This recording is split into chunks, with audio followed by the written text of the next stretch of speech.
Olá, eu sou a Adriana, pedagoga aqui do Centro Estadual de Educação de Cianorte e dando continuidade, né, à nossa orientação do formadores do estágio probatório. Eu estou aqui novamente com a professora Márcia. A gente já fez a outra atividade, né, a outra orientação, onde era a técnica da organização do espaço, né, do espaço físico, junto com o planejamento, né, professora? A professora Márcia, só relembrando, ela é professora do curso técnico de segurança do trabalho, da disciplina de legislação, né? E naquele momento, na aula passada, a gente conversou um pouquinho sobre a técnica, né, do faça o mapa. E aí, professora, o que você tem a nos dizer, né, daquela orientação, se você conseguiu implementar, você achou difícil, teve algum desafio, ou você acha que foi tranquilo? Você tem algum relato pra gente, algum feedback? De acordo com o que a gente já havia, né, conversado a respeito, com relação à gestão de espaço, como eu mencionei, eu era mais, como a minha matéria é muito teórica, eu utilizo mais as fileiras de modo comum e eventualmente, né, quando é feito algum trabalho em grupo, eu faço a divisão da turma em grupos, né, que entra também na gestão de espaço. Mas eu achei bem bacana essas outras formas, né, de fazer essa divisão em sala de aula. E aí eu implementei, né, com os alunos. E aí eles acharam bem divertido, porque é realmente uma montagem bem diversificada, né, do que o comum, né, que a gente utiliza no dia a dia. E foi bem bacana a experiência. Então, você acha que funciona, que dá certo, que dá para ter uma continuidade? Exatamente, dá sim para implementar tranquilamente. Que bom, a gente fica contente, né? E aí hoje a gente vai conversar um pouquinho sobre uma outra técnica, né? Que essa técnica está no livro Aula Nota 10. Se você tiver a oportunidade, né? Eu posso até estar passando material para você. São 62 técnicas para melhorar a gestão de sala de aula, né? Então são coisas práticas, às vezes óbvias, né? Que a gente acaba esquecendo na correria, no dia a dia ali. E são coisas que vêm nos auxiliar na nossa demanda ali dentro da sala de aula. Então, hoje em específico, eu vou estar conversando um pouquinho com você a técnica do mostra o relógio, né? Por quê? Porque às vezes a gente planeja a aula, planeja o conteúdo, planeja o espaço físico, de que forma que a gente vai fazer essa interação, essa aprendizagem entre os pares, mas a gente não organiza o tempo, né? A gente planeja aquela atividade e não pensa, às vezes, quanto tempo vai demorar, né? Quanto tempo esse aluno vai precisar para fazer essa atividade. Então, às vezes a atividade é rica, mas a gente não pensou no tempo. Então, essa técnica do mostre o relógio, né? É organizar quanto tempo a gente vai estar disponibilizando para o aluno fazer aquela atividade. Então, qual que é o intuito? É desenvolver essa habilidade do gerenciamento do tempo, né? Um tempo específico para cada atividade que a gente for dar, certo? Então, assim, específico e diferenciado, porque cada atividade, cada momento que a gente propicia ali dentro da sala de aula, a gente tem que pensar, a gente tem que organizar, tem que planejar, né? E essa técnica, ela vem valorizar a atividade e o momento da realização dessa atividade, né? Então, a gente tem que variar esses tempos. E uma dica legal que a gente pode fazer é contar esse tempo, por exemplo, com o celular, com até mesmo no Google, lá se a gente digitar lá o cronômetro, então ó, nós vamos ter 12 minutinhos, né? Nós vamos ter 7 minutinhos para fazer essa atividade. E não números redondos, 10, 20, 15, porque ele já está internalizado, às vezes assim, na versão do aluno. Agora 12 já é um espaço de tempo diferenciado, né? E aí às vezes você pode me perguntar assim, mas e se eu estipular, para parar uma atividade, estipular um tempo de 12 minutos e o aluno não terminar, por exemplo? Você pode falar, tudo bem, então vamos estipular mais quanto minuto? Mais 3? Mais 5, né? E tá tudo bem, não tem problema. Só que a gente tem que também considerar que essa atividade, essa que a gente preparou, ela tem uma intencionalidade de tempo. Ela não tem a ver com velocidade, né? Porque às vezes eu coloco lá a atividade, lá um seminário, ou sei lá, outro tipo de atividade, e eu coloco lá para ele que eles vão fazer em 7 minutos e aí vira aquela corrida, né?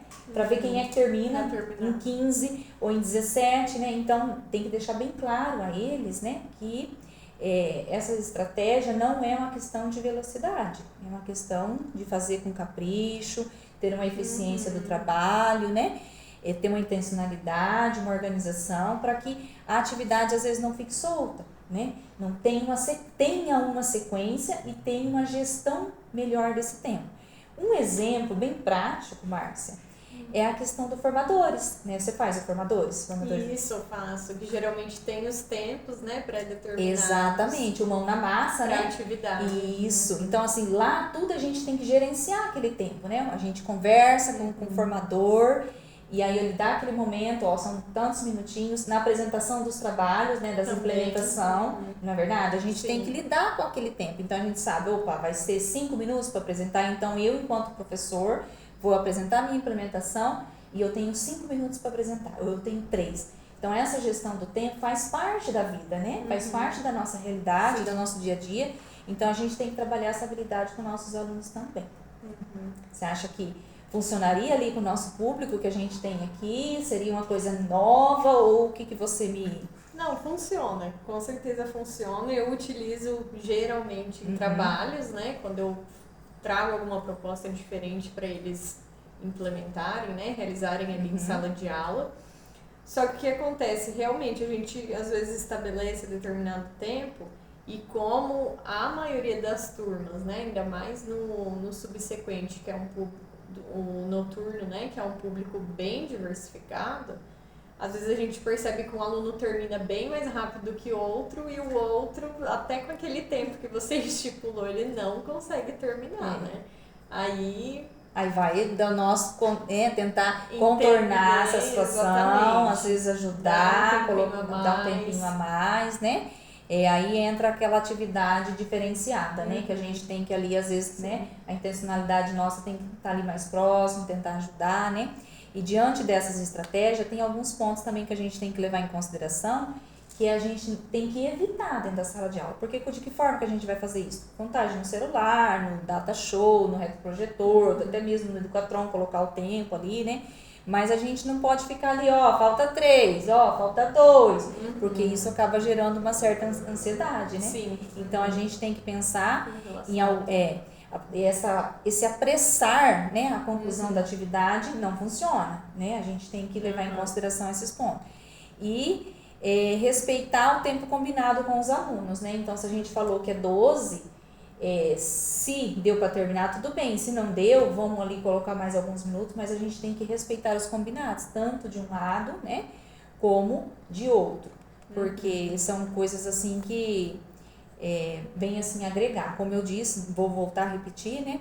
A sugestão sempre é não utilizar minutos redondos, né? 10, 20, 15. Então, a sugestão é sempre 12, 7, 3, né? Números que vai assim, às vezes não tá, ele não está internalizado essa sequência com eles, né? Outra situação... Então, nesse ponto, até que você mencionou, é algo que eu não tinha conhecimento, tô sabendo, aprendendo agora, e aí vou aderir, porque realmente quando eu passava, né, essas atividades, eu mantinha os números redondos, 15, 10 minutos, 20 minutos. Mas vou implementar em sala de aula. Isso, então é uma rotina, né, que a gente pode estar trabalhando em sala de aula, só que essa rotina, ela tem que ser combinada, né, ela tem que, a gente, além de estar trabalhando ali atividades, vamos dizer assim, com objetivo, com clareza, né, de acordo com a ementa do curso, são combinados que a gente vai fazendo com nossos alunos, que daqui a pouco acaba virando rotina, né, acaba virando uma prática ali do dia a dia ali, e assim, eu acredito, né, que assim como a técnica do Faça um Mapa vai vir agregar, vai vir contribuir com a sua prática lá dentro da sala de aula. Eu tenho certeza disso. E preparando esses alunos, né, dessa forma, a gente vai trabalhar essas habilidades que a gente desenvolve lá no mercado de trabalho, onde quer que a gente esteja. Né? Com certeza. Mais alguma contribuição, professora? Alguma dúvida? Mas com relação assim ao tempo, a razão, né, do porquê ser assim em tempos quebrados, vamos colocar assim, né? Mas você explicou que seria a questão de internalizar, né? Isso, é uma coisa que não está, é uma rotina que não está vinculada à realidade deles, né? É uma coisa diferente. Não, 7 já soa ali diferente do 10 minutos, 20 minutos que a gente está acostumado, né? Para não ter aquela pressão, né? Vamos colocar assim, com relação ao tempo. Isso né? mesmo. Para facilitar a aprendizagem. Na verdade, é uma estratégia de variar, né? De tempos variados. Hoje é 7, amanhã é 12, né? Então, é variar as estratégias para não ficar algo ali pré-estabelecido todo momento, né? Tá? Algo muito maçante Isso. também, né? Isso. Então, eu acredito que seria isso, né? Muito obrigada pela sua contribuição, Imagina, pela sua parceria, tá pela bom? contribuição. Tá bom, muito obrigada. Até a próxima.